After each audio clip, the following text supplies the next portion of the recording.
আসসালামু আলাইকুম। 2026 সালে এইচএসসি পরীক্ষার্থীদের জন্য আজ সমাজবিজ্ঞান প্রথম পত্রের 10ম অধ্যায় বিচ্যুতিমূলক আচরণ এবং অপরাধ, এই অধ্যায় থেকে গুরুত্বপূর্ণ সাজেশন আমি শেয়ার করব। এই অধ্যায় থেকে কোন কোন প্রশ্নগুলো পরীক্ষায় আসার সম্ভাবনা সবচেয়ে বেশি তা নিয়ে আমি আমার এই সাজেশনটা সাজিয়েছি। তো এই জ্ঞানমূলক প্রশ্ন এবং অনুধাবন প্রশ্নগুলো জানতে ভিডিওটি শেষ পর্যন্ত দেখুন। তো আমরা শুরু করি। বিচ্যুতিমূলক আচরণ এবং অপরাধ, 10ম অধ্যায়, জ্ঞানমূলক প্রশ্নগুলো। সোশ্যাল ডিভিয়েন্স এর বাংলা প্রতিশব্দ কী? সামাজিক বিচ্যুতি। বিচ্যুতি কী?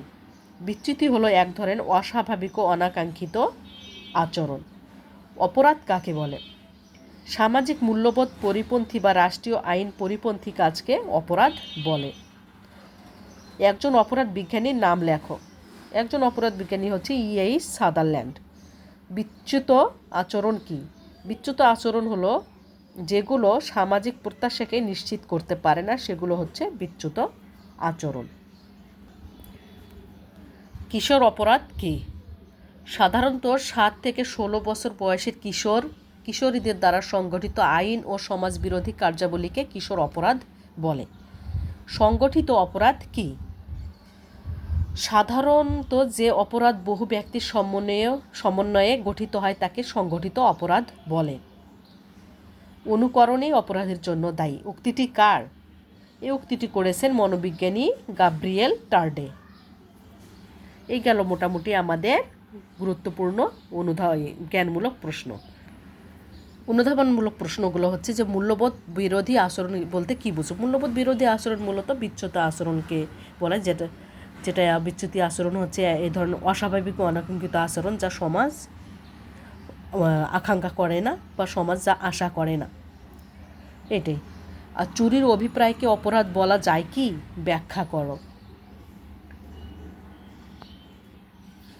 চুরির অভিপ্রায়কে অপরাধ বলা যায় না, কারণ করার ইচ্ছা পোষণ করা আইনের দৃষ্টিতে অপরাধ বলে বিবেচিত হয় না। অপরাধ হলো যখন যেটা শান্তি শৃঙ্খলা, দুর্নীতি, মানুষের সবার জীবনকে বিনষ্ট করে। হত্যা, চুরি, ডাকাতি, রাহাজানি, দাঙ্গা এগুলো অপরাধের হচ্ছে অন্তর্ভুক্ত। তো চুরি করাকেও হচ্ছে যখন চুরি করে সেটা অপরাধ বলে গণ্য করা যেতে পারে। এক্ষেত্রে ব্যক্তি চুরি করার ইচ্ছা নিয়েছে কিন্তু সেটা সে অ্যাপ্লাই করেনি, এক্ষেত্রে চুরি করার অভিপ্রায়কে অপরাধ বলা যায় না। ভদ্রবেশী অপরাধ বলতে কি বোঝায়? ভদ্রবেশী অপরাধ হচ্ছে হোয়াইট কলার যেটা ক্রাইম।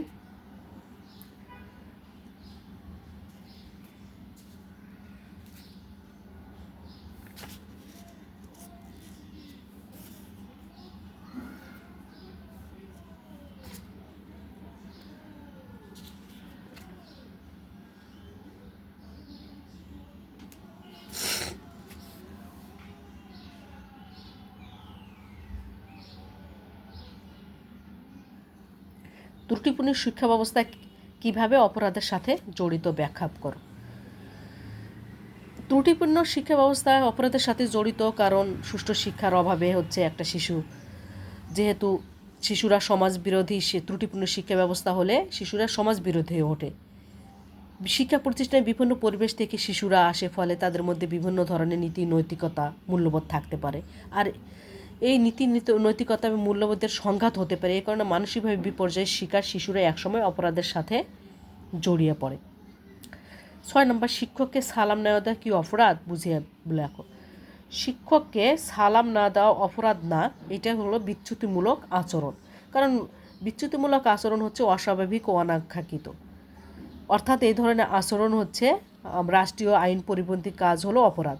আর শিক্ষককে সালাম না দেওয়া অপরাধ নয়, বরং বিচ্যুতিমূলক আচরণ, যা আমাদের সামাজিক আদর্শ মূল্যবোধের পরিপন্থী। 7 নম্বর, সব অপরাধী বিচ্যুতি, কিন্তু সব বিচ্যুতি অপরাধ নয়। বুঝিয়ে লেখো। সকল বিচ্যুতি অপরাধ নয়, কারণ হচ্ছে বিচ্যুতির মধ্যে অপরাধ নিহিত থাকে না বলে সকল বিচ্যুতি অপরাধ নয়। সকল অপরাধী বিচ্যুতি, কিন্তু সকল বিচ্যুতি অপরাধ নয়। অর্থাৎ সমাজ স্বীকৃত আচরণের পরিপন্থী যে কোনো আচরণই বিচ্যুতি, আর ওই বিচ্যুতিমূলক আচরণ যখন আইনের চোখে শাস্তিযোগ্য হয় তখনই সেটি অপরাধ বলে বিবেচিত হয়। যেমন কিশোর যদি ধূমপান করে তখন তার বিচ্যুতিমূলক আচরণ, অপরাধ নয়। কিন্তু যদি সে ইপটিজিং বা ছিনতাইয়ে লিপ্ত হয় তাহলে তার বিচ্যুতির পাশাপাশি অপরাধ হিসেবে গণ্য হবে। ওকে, প্রবেশন এবং প্যারোলের মধ্যে পার্থক্য কী বর্ণনা দাও। আগে আমাদের জানতে হবে যে প্রবেশন কাকে বলে এবং প্যারোল কাকে বলে। প্রবেশন হচ্ছে সেটাকে আমরা বলবো যেটি হচ্ছে দুটোই হচ্ছে সংশোধনমূলক আধুনিক একটা ব্যবস্থা। প্রবেশন ব্যবস্থা অপরাধী শাস্তি ভোগের আগেই প্রবেশন কর্মকর্তার অধীনে সংশোধনমূলক ব্যবস্থায় আসে, তাই অপরাধীর উপর শাস্তির প্রভাব জানার কোনো সুযোগ এখানে নেই। আর প্যারোল হচ্ছে অপরাধী ব্যক্তি শাস্তির কিছু অংশ ভোগ করে, সেহেতু অপরাধীর উপর শাস্তির প্রভাব লক্ষ্য করা যায়। কারাগারী অপরাধীর মধ্যে চারিত্রিক কোনো ইতিবাচক পরিবর্তন ঘটে কিনা তা প্যারোলের ক্ষেত্রে অনেকটা বোঝা যায়। আর প্রবেশন যেহেতু সে শাস্তি ভোগ করার আগে প্রবেশন কর্মকর্তার অধীনে যায়, সেক্ষেত্রে প্রবেশনের ক্ষেত্রে তা বোঝার কোনো অবকাশ নেই।